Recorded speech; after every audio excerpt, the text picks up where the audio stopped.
Ini kampus jas biru, cahaya pendidikan dari timur, cerdaskan anak bangsa tanpa mundur selagi langit masih biru.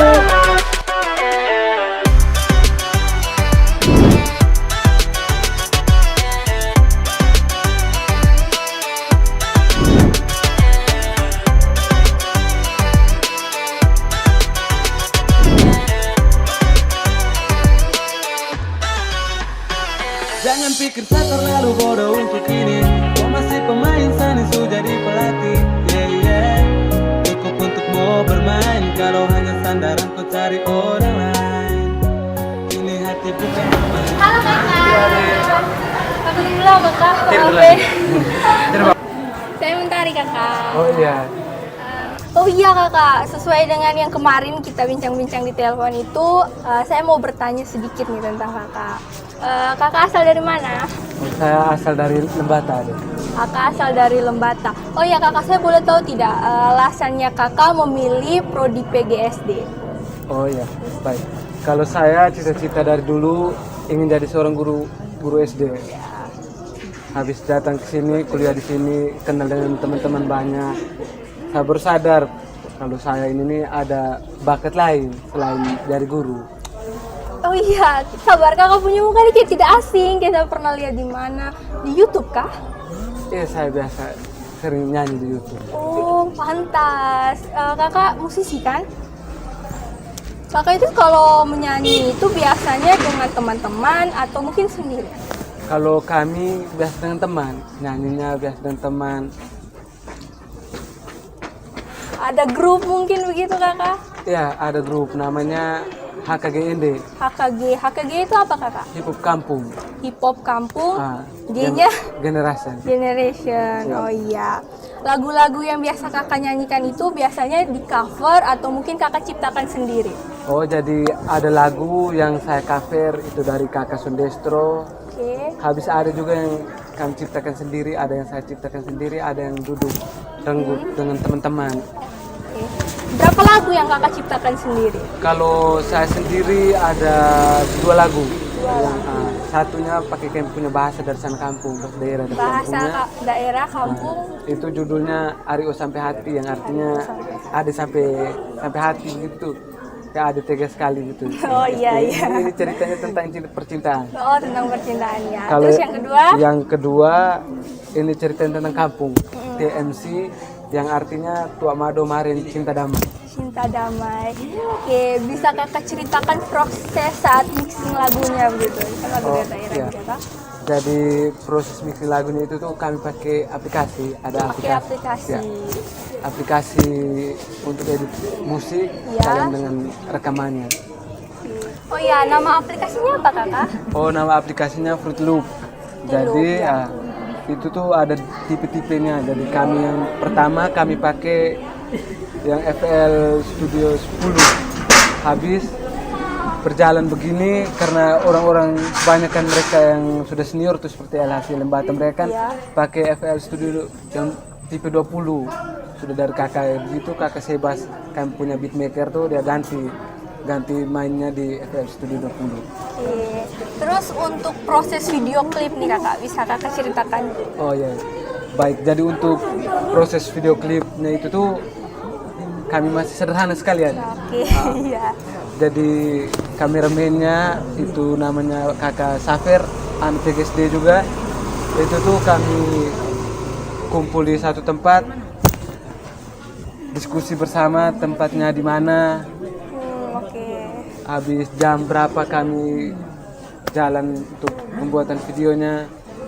Pulang nanti sampai di kos baru edit. Oke, kakak yang biasa edit video kak? Saya dengan kakak Sebas. Oke, kakak kalau butuh model video klip saya bisa bantu kalau kakak mau. Nanti satu kali ada lagu baru saya informasikan.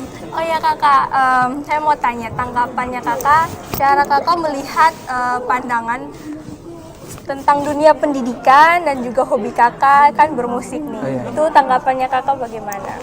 Oke, jadi menurut saya kalau saya sendiri menjadi guru itu tidak harus kaku. Oke, iya benar. Jadi dan kita lihat dengan situasi sekarang kan lagi COVID, iya. jadi kebanyakan pendidikannya dilaksanakan.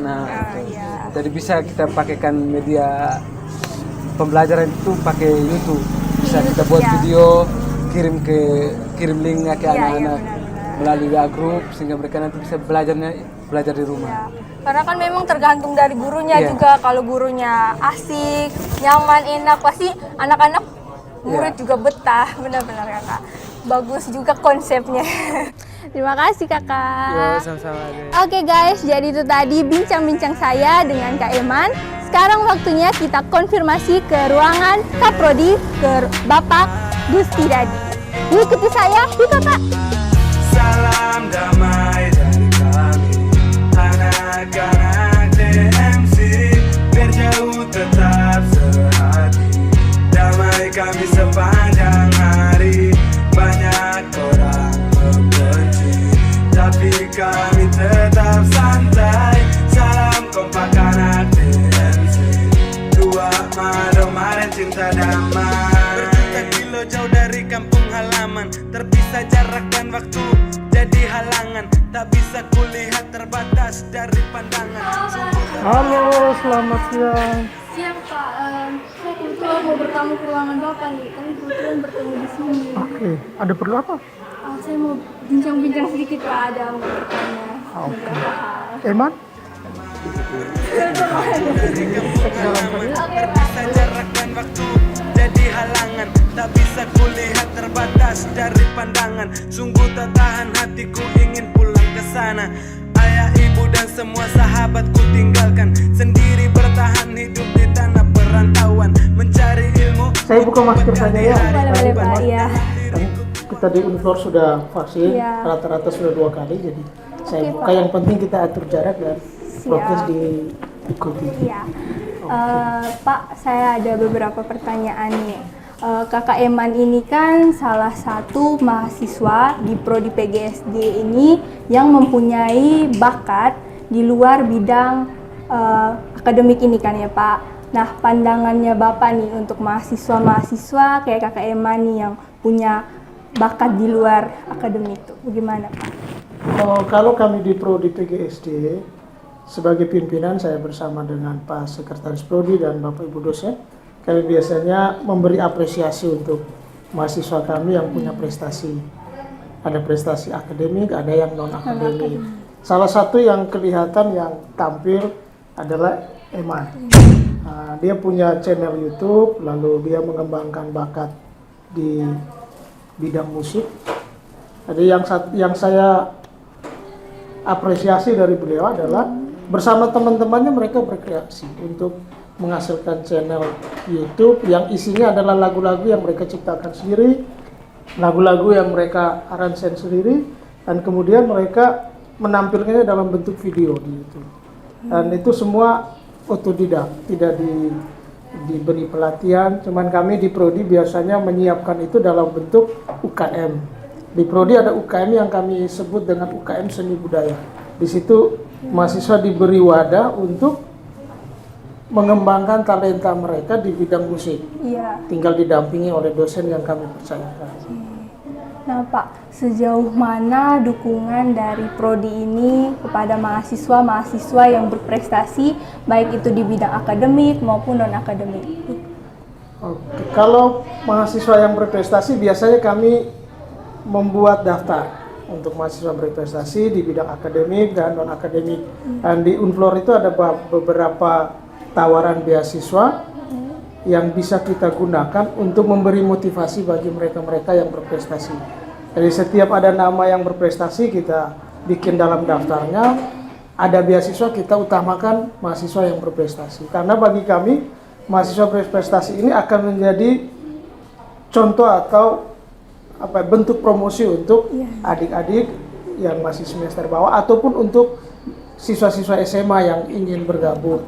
Dan kemudian ketika mereka jadi guru, mereka tidak hanya mengajar, karena nanti ketika mereka ada di sekolah, mereka juga mampu mengaplikasikan bakat mereka dengan memberikannya kepada anak didik mereka di SD. Jadi begitu. Oke, terakhir nih Bapak, pesannya Bapak untuk mahasiswa-mahasiswa di Uniflor, terkhususnya di Prodi PGSD. Pesan saya sederhana. Jadi setiap mahasiswa, setiap manusia itu diberi anugerah potensi oleh Tuhan. Dan ketika mahasiswa itu bergabung dengan program studi di kampus Universitas Flores, secara khusus di Prodi PGSD, setiap potensi itu melekat. Maka kami sangat berharap bahwa mahasiswa ini memanfaatkan wadah UKM yang kami siapkan di Prodi. Jadi kami punya banyak UKM di Prodi yang berkaitan dengan seni, berkaitan dengan cinta lingkungan, berkaitan dengan kerajinan tangan, berkaitan dengan olahraga. Jadi semua wadah itu dimanfaatkan sesuai dengan potensi yang ada. Dan kami juga berharap bahwa tidak hanya mahasiswa Prodi PGSD, mahasiswa seluruh kampus Universitas Flores juga memanfaatkan UKM yang tersedia. Karena ketika masuk ke dunia kerja, kita tidak hanya mengandalkan ijazah, mengandalkan prestasi akademik, tapi kita juga punya posisi tawar yang bisa kita tawarkan ke dunia kerja bahwa kita punya keunggulan yang berkaitan dengan potensi dan bakat kita. Jadi mari kita manfaatkan UKM-UKM yang ada untuk pengembangan bakat. Dan untuk Eman secara khusus, saya pesan jangan berhenti berprestasi, jangan berhenti berkreasi.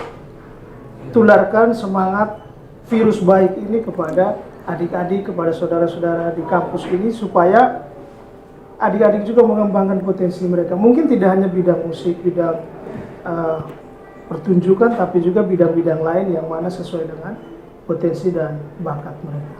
Jadi ya, itu harus dia. Baik, terima kasih Bapak, terima kasih juga Kakak Eman. Oke guys, jadi itu tadi bincang-bincang saya dengan Bapak Gusti dan juga Kakak Eman. Anak muda harus berkarya. Tularkan virus baik kalian, potensi kalian, sadari dan kembangkan bakat kalian. Saya Mentari, see you next time. Salam damai.